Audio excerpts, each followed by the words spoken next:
Item ಯಾವುದೇ ಇರಲಿ try ಮಾಡಿ ಆಚಿ ಚಿಕನ್ ಮಸಾಲಾ. ಕೊಟ್ರ ಬಿಟ್ರ ಕೇಸರಿ ಶಾಲು ಇದೆಲ್ಲ ಪಕ್ಕಕ್ಕಿಟ್ಟು ಕೂಡ ಈರೇಗೌಡ ಸರ್ನ ಕೇಳ್ಬಿಡ್ತೀನಿ. ಈಗ ಸರ್ಕಾರ ಏನೋ ಆದೇಶ ತಂತು ಸರ್, ಇದರಿಂದ ನಾನು ಆಗ್ಲೇ ಹೇಳದ್ನಲ್ಲ, ಶಿಕ್ಷಕರಿಗೆ ಒಂಥರ ಪಜಿತಿ ಇದು. ಮಕ್ಕಳನ್ನ ಕನ್ವಿನ್ಸ್ ಮಾಡೋದು, ಇನ್ಯಾರೋ ಕೇಸರಿ ಶಾಲ್ ಹಾಕೊಂಡ್ಬರ್ತಾರೆ, ಹಿಜಾಬ್ ಹಾಕೊಂಡ್ ಬರ್ತಾರೆ, ಹೆಂಗಪ್ಪ ಇದು ಅಂತ ಕನ್ವಿನ್ಸ್ ಮಾಡೋದು ಸವಾಲುಗಳ ಅಂತ. ಅದು ಶಿಕ್ಷಣ ಸಂಸ್ಥೆಗಳಲ್ಲಿ ಪರ್ಟಿಕ್ಯುಲರ್ಲಿ ಪ್ರಿನ್ಸಿಪಾಲ್ಸು, ಮುಖ್ಯೋಪಾಧ್ಯಾಯರು ಮತ್ತು ಶಿಕ್ಷಣ ಸಂಸ್ಥೆ ಅಧ್ಯಕ್ಷರಿಗೆ ಬಹಳ ತೊಂದರೆನೇ ಇದೆ. ಅದಕ್ಕೆ ನಾನು ಒಬ್ಬ ಶಿಕ್ಷಣ ತಜ್ಞನಾಗಿ ಹೇಳೋದಾದರೆ, ಆಯಾ ಸಂಸ್ಥೆಗಳಿಗೆ ಬಿಟ್ಬಿಡಿ, ಪೇರೆಂಟ್ಸ್ನ ಅವರೇ ಕನ್ವಿನ್ಸ್ ಮಾಡ್ಕೋತಾರೆ. ಸಮಾನತೆ ಇರಬೇಕಾ ಅಥವಾ ಮೆಜಾರಿಟಿ ಆಫ್ ಪೀಪಲ್ಸ್ ಯಾವ್ದು ಇದ್ದಾರಾ, ಆಯಾ ಶಿಕ್ಷಣ ಸಂಸ್ಥೆ. ಈಗ ಯಾವುದೋ ಒಂದು ಮುಸ್ಲಿಮ್ಸು ರಿಲೇಟೆಡ್ ಸಂಸ್ಥೆನಲ್ಲಿ ಮುಕ್ಕಾಲು ಭಾಗ ಹಿಜಾಬ್ ಹಾಕೊಂಡು ಬರ್ತಾರೆ, ಅಲ್ಲಿ ನಾವು ಅದನ್ನೇ ಯೂನಿಫಾರ್ಮ್ ಆಗಿ ಮಾಡ್ಕೊಳ್ಳಿ, ಅದನ್ನು ಬಿಡಬೇಕು. ಕೆಲವು ಕಡೆ ಅಲ್ಪಸಂಖ್ಯಾತ ಮುಸ್ಲಿಮ್ಸ್ ಇರ್ತಾರೆ, ಅಲ್ಲಿ ಅವರು ಪೇರೆಂಟ್ಸ್ನ ಕನ್ವಿನ್ಸ್ ಮಾಡಿ ಸಮಾನತೆ ಹೆಂಗಿದೆಯಪ್ಪ, ಎಲ್ಲ ಜಾತಿಯವರು ಇರ್ತಾರೆ, ನೀವು ಯಾಕೆ ಈ ಥರ ಇದು ಮಾಡೋದು ಬೇಡ ನಾವು ನಮ್ಮಲ್ಲಿ ಅಂತಪ್ಪ. ಅದು ಈ ಸಮಸ್ಯೆ ಸಾಲ್ವ್ ಆಗಬೇಕು ಅಂದರೆ ಶಿಕ್ಷಣ ಸಂಸ್ಥೆಗಳಿಗೆ ಈ ಅಧಿಕಾರನ ಕೊಡಬೇಕು. ಯಾವುದೇ ಸರ್ಕಾರಗಳು ಬಂದಾಗ ನೀವು ಇದನ್ನು ಮಾಡಬೇಡಿ, ನಮ್ಮ ಸರ್ಕಾರದಲ್ಲಿ ಇದನ್ನು ಮಾಡಿ, ಇದನ್ನು ಮಾಡಬಾರ್ದು, ಅದು ಬಂದರೆ ಅವಾಗ ತಾನೇ ಅಡೋಲೆಸೆನ್ಸ್ ಏಜಲ್ಲಿ ಇರ್ತಕ್ಕಂಥ ಮಕ್ಕಳಲ್ಲಿ ಬಹಳ ಗೊಂದಲ ಆಗ್ತದೆ. ಈಗ ನಮ್ಮಲ್ಲಿ ಒಂದು ಇನ್ಸಿಡೆಂಟ್ ಆದಾಗ ಬಿಜೆಪಿ ಒಂದು ಹೇಳ್ಬಿಡಿ ಈರೇಗೌಡ ಸರ್, ಈಗ ಯಾರು ಮಕ್ಕಳು ಬಂದು ಕೇಳಿದ್ರ ಹಿಜಾಬ್ ಹಾಕೊಂಡ್ಬರ್ತೀವಿ? ಇಲ್ಲ, ಯಾವ ಮಕ್ಕಳು ಬಂದು ಕೇಳಲ್ಲ, ಯಾವ ಮೇಡಮ್. ಈಗ ತಪ್ಪು ಮಾಹಿತಿ ನಿಮಗೆ, ಈಗ ಮುಸ್ಲಿಂ ಬಗ್ಗೆ ಫೈಟ್ ಆಗಿರೋದು ನೋಡಿ, ಅವಕಾಶ ಮಾಡ್ಕೊಟ್ಟಿದ್ದೀರಾ ಅಷ್ಟೇ. ಶರಿಯತ್ ನೋಡಿ ಮಾತಾಡ್ಬೇಕು, ಅವರವರ ಧರ್ಮ ಪಾಲನೆ ಮಾಡಕ್ಕೆ ಅವಕಾಶ ಇದೆ. 2 ನಿಮಿಷ ಅವಕಾಶ ಕೊಡಿ, ಮತ್ತೆ ನಾನು ಈ ಪ್ಯಾನಲ್ ಅಲ್ಲಿ ಮಾತಾಡೋಣ.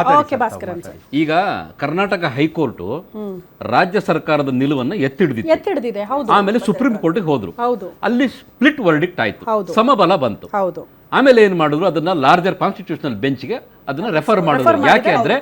ಯಾಕೆ ಅಂದ್ರೆ there was a question of law. ಅಲ್ಲಿ ಏನಾಯ್ತು, ವಾದ ವಿವಾದಗಳೆಲ್ಲ ಮುಗೀತು, ಜಜ್ಮೆಂಟ್ಗೆ ಡೇಟ್ ಇನ್ನ ಕೊಟ್ಟಿಲ್ಲ, ಆದ್ರೆ ಜಜ್ಮೆಂಟ್ ರಿಸರ್ವ್ ಆಗಿದೆ. ಈಗ ನಾನು ಒಂದು ಪ್ರಶ್ನೆಯನ್ನ ಕೇಳಬೇಕು ಸಾದಿಕ್ ಪಾಷಾಗೆ ಮತ್ತು ನಮ್ಮ ಕಾಂಗ್ರೆಸ್ಸಿನ ವಕ್ತಾರರಿಗೆ. Is a school a religious place or a secular place?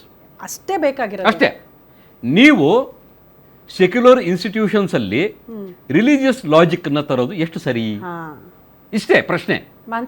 ಒಂದು ಸೆಕ್ಯುಲರ್ ಜಾಗದಲ್ಲಿ, ಈಗ ಮೊನ್ನೆ ಯಾವುದೋ ಒಂದು ಟಿವಿಯಲ್ಲಿ ನೋಡಿದೆ, ವಿಧಾನಸೌಧದಲ್ಲಿ ಲಿಫ್ಟ್ ಅಲ್ಲಿ ಆಂಜನೇಯ ಸ್ವಾಮಿದು ಮತ್ತು ತಿರುಪತಿ ವೆಂಕಟೇಶ್ವರಂದು ಫೋಟೋ ಹಾಕಿ ಅಲ್ಲಿ ಲಿಫ್ಟ್ ಆಪರೇಟರ್ಗಳು ದಿನ ಪೂಜೆ ಮಾಡ್ತಿದ್ರು. ಒಂದಷ್ಟು ಲೆಫ್ಟಿಸ್ಟ್ಗಳು ಅವರು ಇವರು ಪ್ರಗತಿಪರರು ಅದನ್ನು ವಿಡಿಯೋ ಮಾಡಿ ಸೋಷಿಯಲ್ ಮೀಡಿಯಲ್ಲಿ ಹಾಕಿದ್ರು. ವಿಧಾನಸೌಧ ಅನ್ನೋದು ಸೆಕ್ಯುಲರ್ ಜಾಗ, ಇವರು ರಿಲಿಜಿಯಸ್ ಲಾಜಿಕ್ನ ಅಲ್ಲಿ ಹೆಂಗ್ ತರ್ತಾರೆ ಅಂತ ಹೇಳಿ. ನನ್ನ ಪ್ರಶ್ನೆನೂ ಅದೇ, ಶಾಲೆ ಅನ್ನೋದು ಒಂದು ಜಾತ್ಯತೀತವಾದಂತಹ ಸ್ಥಳ ಆಗಿರ್ಬೇಕಾದ್ರೆ ಅದರಲ್ಲಿ ಧಾರ್ಮಿಕವಾದಂಥ ಚಿಹ್ನೆಗಳನ್ನ ನೀವು ಧರಿಸೋದಿಕ್ಕೆ ಎಲ್ಲಿ ಅವಕಾಶ ಇದೆ? ಒಂದು. ಎರಡನೇದು, ನಮ್ಮ ಸಂವಿಧಾನದ ಪೀಠಿಕೆ ಪ್ರಿಯಾಂಬಲ್ ಅಲ್ಲೇ liberty to faith, belief and worship ಅಂತ ಕೊಟ್ಟಿದ್ದಾರೆ. ಆದರೆ ಅದಕ್ಕೆ ಕಂಡೀಷನ್ಸ್ ಇದೆ. ಆರ್ಟಿಕಲ್ 25 ಅಲ್ಲಿ right to manage religious affairs ಅಂತಿದೆ. ಆದರೆ ಎಲ್ಲಿ ಅಂದರೆ only in private places and religious institutions. ಇವರಿಗೆ ಮುಸಲ್ಮಾನರಿಗೆ article 30 right to manage, administer and maintain minority institutions where you can impart religious education ಅಂತಿದೆ. ನೀವು ಅಲ್ಲಿ ಮಾಡಿಯಪ್ಪ. ನೀವು ಸೆಕ್ಯುಲರ್ ಜಾಗಗಳಲ್ಲಿ ಬಂದ್ಬಿಟ್ಟು ನಾವು ರಿಲಿಜಿಯಸ್ ಲಾಜಿಕ್ನ ತೊಗೊಂಬಂದು ಹಾಕ್ತೀವಿ ಅಂದರೆ ಆಗಲ್ಲ. ಕೊನೆ ಒಂದು ಮಾತನ್ನು ಹೇಳ್ತೀನಿ. ಈಗ ಬೌದ್ಧ ಧರ್ಮ, ಜೈನ ಧರ್ಮ, ಸನಾತನ ಧರ್ಮ, ಸಿಖ್ ಧರ್ಮ ಇವೆಲ್ಲವೂ ನಮ್ಮ ದೇಶದಲ್ಲೇ ಉದ್ಭವವಾದಂಥ ಧರ್ಮಗಳು. ಈಗ ಜೈನರಲ್ಲಿ ದಿಗಂಬರರು ಮತ್ತು ಶ್ವೇತಾಂಬರರು ಅಂತಿದ್ದಾರೆ. ದಿಗಂಬರರು ಮೈ ಮೇಲೆ ಏನು ಬಟ್ಟೆನೇ ಹಾಕಲ್ಲ. ನಾಳೆ ದಿನ ಒಬ್ಬ ಜೈನ ಹುಡುಗ, ನಾನು ದಿಗಂಬರ ಸೆಕ್ಟ್ಗೆ ಸೇರಿದ್ದೀನಿ, ನಾನು ಯಾವುದು ಬಟ್ಟೆ ಹಾಕಲ್ಲ, ಬಂದು ಈ ಮಕ್ಕಳ ಮಧ್ಯದಲ್ಲಿ ಕೂತ್ಕೊತೀನಿ ಅಂತ ಹೇಳ್ತೀರಿ. ಅವಾಗ ನೀವು ಹಿಜಾಬನ್ನು ಹಾಕಕ್ಕೆ ನಾವು ಬಿಡ್ತೀವಿ, ಅವಾಗ ಆ ಮಕ್ಕಳನ್ನ ನಿಮ್ಮ ಜೊತೆ ಕೂಡಿಸ್ಕೋತೀರಾ? ಇದಕ್ಕೆ ಉತ್ತರ ಕೊಡಿ ನೀವು. ಸಾದಿಕ್ ಪಾಷಾ ಸರ್ ಫಸ್ಟ್ ಕೊಡ್ತಾರ, ಮಹಂತೇಶ್ ಸರ್ ಫಸ್ಟ್? ಯಾಕಂದ್ರೆ ಇದು ಅವರ ರಿಲಿಜನ್, ಅವರ ಎಸೆನ್ಷಿಯಲ್ ಪ್ರಾಕ್ಟೀಸ್ ಅಂತ ನಾನು ಹೇಳ್ತೀನಿ. ನೋಡಿ ನಿಮ್ಮ ಪ್ರಶ್ನೆನೂ ಅದೇ ಆಗಿರುತ್ತೆ ನನ್ನ ಪ್ರಕಾರ. ನೋಡಿ, ನಾನು ಗೌರ್ಮೆಂಟ್ ಸ್ಕೂಲ್ನಲ್ಲಿ ಓದಿ, ನಾನು ಸ್ಕೂಲ್ನಲ್ಲಿ ನಾವು ನೋಡಿದ್ದೀವಿ, ಸರಸ್ವತಿ ಫೋಟೋ ಇರುತ್ತೆ, ಪೂಜೆ ಆಗುತ್ತೆ, ಹೂ ತೊಗೊಂಡು ಬರೋಕ್ಕೆ ನಮ್ಮ ಟೀಚರ್ ಇದ್ದರು, ಅವ್ರು ಕಳಿಸ್ತಾ ಇದ್ರು, ಹೂ ತೊಗೊಂಡು ಬಾ ಹೋಗು ಅಂತ, ನಿಮ್ಮ ಮನೆಯಲ್ಲಿ ಗಿಡ ಇದೆ ತೊಗೊಂಡು ಬಾ ಅಂತ. ನಾವು ಆ ಪೂಜೆಗೆ ಹೂ ಎಲ್ಲ ತಗೊಂಡು ಹೋಗ್ತೀವಿ, ಅದು ಫಾಲೋ ಮಾಡ್ತಾರೆ, ಪೂಜೆ ಆಗತ್ತೆ, ಗಣೇಶ ಇಡ್ತಾರೆ, ಅದೆಲ್ಲ ಆಗತ್ತೆ, ಅದೂ ನಮಗೆ ಇದ್ದಿದ್ದೆ. ಆದರೆ ಒಂದು ಅಸ್ತ್ರ ಏನು, ಕೂದಲು ಕಾಣಿಸ್ಬಾರ್ದಂತ ಮುಸಲ್ಮಾನ್ ಹಾಕೊಂಡು ಬಂದರೆ ಮುಸಲ್ಮಾನ್ ಮಕ್ಕಳು ಹೊಟ್ಟೆ ನೋವು ಯಾಕೆ ಮೇಡಮ್ ಈ ಗೌರ್ಮೆಂಟ್ ಈ ಬಿಜೆಪಿನವ್ರಿಗೆ? ಸ್ಕೂಲ್ಗಳಿಗೆ ಹಿಜಾಬ್ ಹಾಕೊಂಬರೋರು ಅದೇ ಮಕ್ಕಳು ಮಾಲ್ಗೋದಾಗ ಹಾಕಲ್ಲ ಯಾಕೆ? ಅದೇ ಪೂಜೆ ಆಗತ್ತಲ್ಲ, ಥಿಯೇಟರ್ಗಳಿಗೆ ಹೋದಾಗ ಅದೇ ಮಕ್ಕಳು ಹಿಜಾಬ್ ಹಾಕಲ್ಲ ಯಾಕೆ? ಯಾಕೆ ಈ ದ್ವಂದ್ವ? ಪೂಜೆ ಮಾಡಬೇಡಿ ಸ್ಕೂಲ್ ನಲ್ಲಿ, ಗೌರ್ಮೆಂಟ್ ಸ್ಕೂಲ್ ನಲ್ಲಿ. ನಮ್ಮ ಸಾರ್ ಹಿಂದೂ ರಾಷ್ಟ್ರ ರೇ, ಇದೇನು ಇಸ್ಲಾಮಿಕ್ ರಾಷ್ಟ್ರ ಅಲ್ಲ. ನಮ್ಮ ರಾಷ್ಟ್ರ ಇದು, ನಮ್ಮ ರಾಷ್ಟ್ರ. ಇದಕ್ಕೆ ಪ್ರಾಣ ನಮ್ಮ ರಾಷ್ಟ್ರ ದೇಶ, ಅದಕ್ಕೆ ಪಾಕಿಸ್ತಾನ ಕೊಟ್ಟಿದ್ದೀವಿ. ದೇಶ ಅಲ್ಲ ಇದು. ಪಾಕಿಸ್ತಾನ ಭಿಕ್ಷೆ ಪಾತ್ರದಲ್ಲಿ ಮುಗಿದ್ಬಿಟ್ಟು ಕೊಟ್ಟಿದ್ದೀವಿ ಅವರಿಗೆ. ಪಾಕಿಸ್ತಾನ ಬಾಂಗ್ಲಾದೇಶನ ಕೊಟ್ಟಾಗೋಗಿದೆ. ಭಾರತ ನಿಮ್ಮ ಧಾರ್ಮಿಕ ಹಕ್ಕು ಇನ್ಮೇಲೆ ಏನಿದ್ರು ಕೇಳೋಗಿದ್ರೆ ನೀವು ಪಾಕಿಸ್ತಾನದಲ್ಲಿ, ಬಾಂಗ್ಲಾದೇಶದಲ್ಲಿ ಕೇಳಿ, ಭಾರತದಲ್ಲಿ ಕೇಳಬೇಡಿ. ನೀವು ಎಷ್ಟು ಇದ್ದಿದ್ದಂತ ಸತ್ಯ ಈಗ ಬಂತು, ಹಿಂದೂ ರಾಷ್ಟ್ರ ಅಂತ. ಹೌದು, ಇದು ಹಿಂದೂ ರಾಷ್ಟ್ರನೇ, ಹಿಂದೂ ರಾಷ್ಟ್ರನೇ. ಸಂವಿಧಾನ ಬದಲಾಯಿಸ್ತೀರಾ ನೀವು? ನಾವೇನು ಸಂವಿಧಾನ ಬದಲಾಯಿಸ್ತೀರಾ? ಯಾವ ಸಂವಿಧಾನ? ಯಾರು ಸಂವಿಧಾನ ಹಾಕ್ತೀರಾ ನೀವು ಹೇಳಿ? ಈಗ ಏನು ಹಿಂದೂ ರಾಷ್ಟ್ರದಲ್ಲಿ ಯಾವ ಸಂವಿಧಾನ ಬದಲಾಯಿಸ್ತೀರಾ?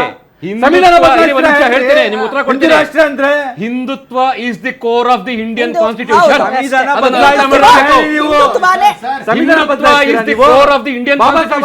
ಸಂವಿಧಾನ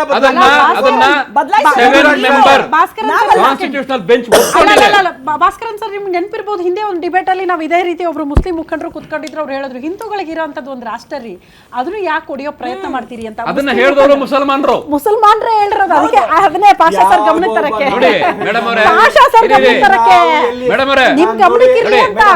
ನಿಮ್ಮಲ್ಲಿ ನಾನು ಒಂದೇ ಒಂದನ್ನ ರಿಪೀಟ್ ಮಾಡ್ತೀನಿ, ಹಿಂದೂ ರಾಷ್ಟ್ರ ಅಂದ್ರೆ ಮುಸಲ್ಮಾನರನ್ನ, ಯಹೂದಿಗಳನ್ನ, ಕ್ರೈಸ್ತರನ್ನ ದೇಶ ಬಿಟ್ಟು ಓಡಿಸೋದಲ್ಲ. ಅವರನ್ನ ಇರಿ ಮೇಡಮ್, ಒಂದ್ ನಿಮಿಷ, ಅವರನ್ನ ಸೇರಿಸ್ಕೊಂಡೇ ದೇಶವನ್ನ ಕಟ್ಟೋದು. ಹಿಂದೂ ರಾಷ್ಟ್ರ ಏನು ಅಂದ್ರೆ ಭಗವಂತ ಶ್ರೀರಾಮಚಂದ್ರರು, ಒಂದ್ ನಿಮಿಷ, ಅವರು ಬದುಕಿದ್ದ ಕಾಲದಲ್ಲಿ ನ್ಯಾಯ ನೀತಿ ಧರ್ಮದ ಆಧಾರದಲ್ಲಿ ರಾಜ್ಯಭಾರವನ್ನ ಮಾಡಿದ್ರಲ್ಲ, ಆ ರಾಜ್ಯಭಾರ, ಆ ರಾಮರಾಜ್ಯವನ್ನ ಮರುಕಳಿಸಿ ತರುವುದೇ ಹಿಂದೂ ರಾಷ್ಟ್ರ. ಅದನ್ನ ಬಿಟ್ಟು ಇನ್ನೇನೂ ಇಲ್ಲ. ಯಾವ ಮುಸ್ಲಿಮ್ಗೂ ಹೊಡಿಯಲ್ಲ, ಯಾವ ಕ್ರಿಶ್ಚಿಯನ್ಗೂ ಹೊಡಿಯಲ್ಲ. ಇಲ್ಲಿರೋ ಮುಸಲ್ಮಾನರು ಇಲ್ಲೇ ಹುಟ್ಟುತ್ತಾರೆ, ಇಲ್ಲೇ ಅವರು ಊಟ ಮಾಡ್ತಾರೆ, ಇಲ್ಲೇ ದುಡಿತಾರೆ, ಭಾರತಕ್ಕೋಸ್ಕರ ಅವರು ದುಡಿತಾರೆ. ಅವರು ಸತ್ತ ಮೇಲೆ ಅವರ ಜನಾಜಾ ನಮಾಜನ್ನು ಸಹ ನಮ್ಮ ದೇಶದಲ್ಲೇ ಮಾಡ್ತಾರೆ. ಇದು ಹಿಂದೂ ರಾಷ್ಟ್ರ. ನಮ್ಮ ದೇಶದಲ್ಲಿ ಮುಸಲ್ಮಾನರಿಗೆ ಇರುವಂತ ಧಾರ್ಮಿಕ ಸ್ವಾತಂತ್ರ್ಯ ಬೇರೆ ಯಾವ ಮುಸ್ಲಿಂ ರಾಷ್ಟ್ರದಲ್ಲೂ ಇಲ್ಲ. ನಾನು ಎದೆ ತಟ್ಟಿ ಹೇಳ್ತೇನೆ.